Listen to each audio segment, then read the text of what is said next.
कांग्रेस द्वारा लगाए गए आपातकाल के काले अध्याय का 50वां वर्ष माननीय डिप्टी सीएम केशव प्रसाद मौर्य द्वारा सर्किट हाउस प्रयागराज में प्रेस वार्ता।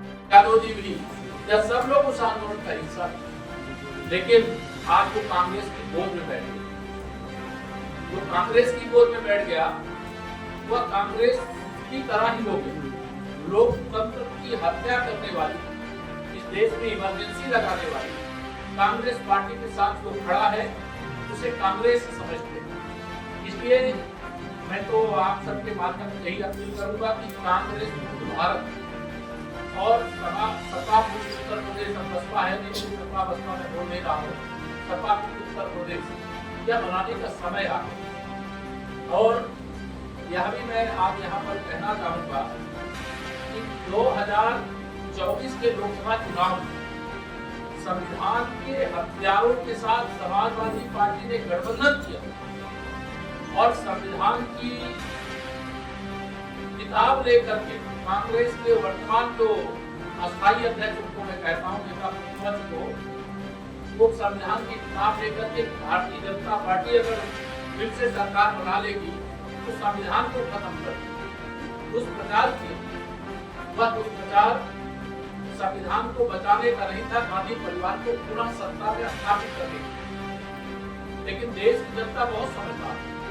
तीसरी बार माननीय नरेंद्र मोदी जी के नेतृत्व में फिर से भारतीय जनता पार्टी गठबंधन की सरकार बनी और जब इसकी चाल समझ में आई, श्री राहुल गांधी जी, श्री अखिलेश यादव जी, श्री लालू यादव जी सहित जो इंडी गठबंधन के दल है और तमाम विदेशी शक्तियां उसका हिस्सा थी, जब उनकी चाल देश की जनता समझ गई, भारतीय जनता पार्टी की गोली कमर के फूल से फिर भर दिया। हरियाणा के विधानसभा चुनाव में हमें ऐतिहासिक विजय मिली, महाराष्ट्र के विधानसभा चुनाव में हमें ऐतिहासिक विजय मिली। ये 2024 के ही रिजल्ट, 2024 में लोकसभा हुआ, 2024 में विधानसभा हुआ, 2025 में दिल्ली विधानसभा में भारतीय जनता पार्टी की 26 साल बाद सरकार है। देश समझ गया है कि लोकतंत्र की रक्षक पार्टी भारतीय जनता पार्टी, लोकतंत्र की हत्यारी पार्टी कांग्रेस पार्टी और उसके सहयोगी दल। इसलिए आने वाले हजारों हजार साल या लोकतंत्र मजबूती के साथ दुनिया में भारत का तिरंगा बुलंद करे, कभी नागरिक अधिकारों पर पहरा न लगाया जाए, हथकड़ी न लगाई जाए, न्यायपालिका और मीडिया के और राजनीति के क्षेत्र में काम करने वालों के अधिकार न छीने जाए, इसके लिए भारतीय जनता पार्टी ही अपना कर्तव्य पालन कर रही है और पालन करेगी।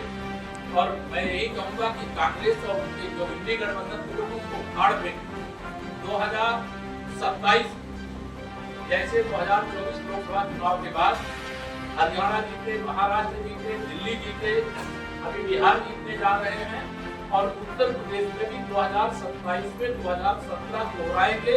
प्रचंड बहुमत से तीसरी बार भाजपा की सरकार बनाएंगे और कांग्रेस की गोद में बैठी समाजवादी पार्टी को समाजवादी पार्टी बनाएंगे। यह मैं आज कहना चाहता हूँ। और यह जो आपातकाल का काला दिन था 25 जून, इसका 50 साल आज पूरा हुआ, उसके संबंध में ही आप सबसे बातचीत करने के लिए यहाँ पर आया था। लेकिन देश की जनता का आभार भी प्रकट करेंगे इस अवसर पर कि 2014 में माननीय नरेंद्र मोदी जी के नेतृत्व में भारतीय जनता पार्टी को अपना जनादेश दिया और लगातार 13वां साल सरकार का पूरा हुआ है और शानदार प्रदर्शन है गरीब के कल्याण के लिए, महिलाओं के सशक्तिकरण के लिए, किसानों की आमदनी बढ़ाने के लिए, नौजवानों के उज्जवल भविष्य। हमारी सरकार ने डबल इंजन सरकार जबरदस्त काम किया और 2017 में जब हम उत्तर प्रदेश में भी सरकार में आए, 2014 से 2017 के बीच उत्तर प्रदेश का समाजवादी पार्टी की अखिलेश यादव की सरकार के समय बहुत नुकसान हुआ।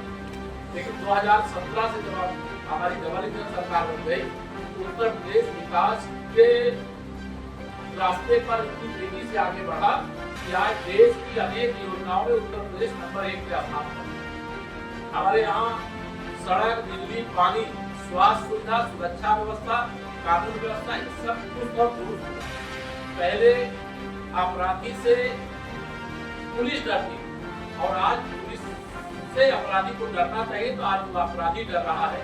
हमारी सरकार ने सुशासन दिया है, विकास किया है और जो श्री अखिलेश यादव जी हर जी एक पीडीए की बात किया करते, जिसमें वह पिछड़े वर्ग को, दलित वर्ग को, अल्पसंख्यक वर्ग को गुमराह करने का प्रयास कर रहे हैं कि उनको फिर से किसी प्रकार से सत्ता की मलाई खाने को मिल जाए।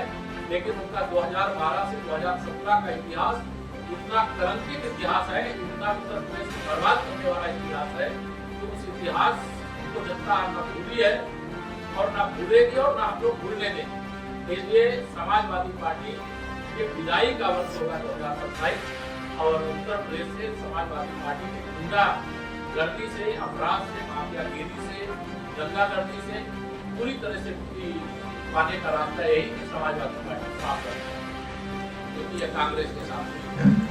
धन्यवाद। हमारी पार्टी का संकल्प है, 13 साल से सरकार में है,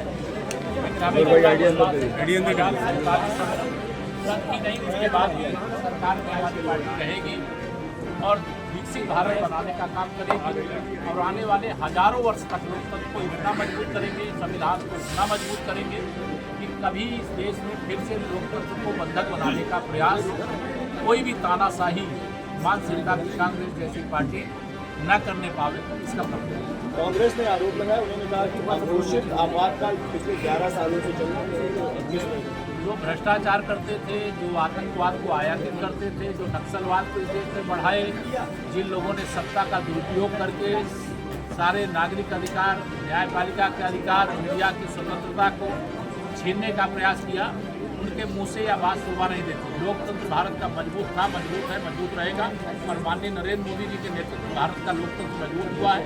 कांग्रेस सत्ता से बेदखल है, इसलिए जैसे पानी के बिना मछली तड़पती है वैसे कांग्रेस देश में तड़प रही है, सपा प्रदेश में तड़प रही है। धन्यवाद।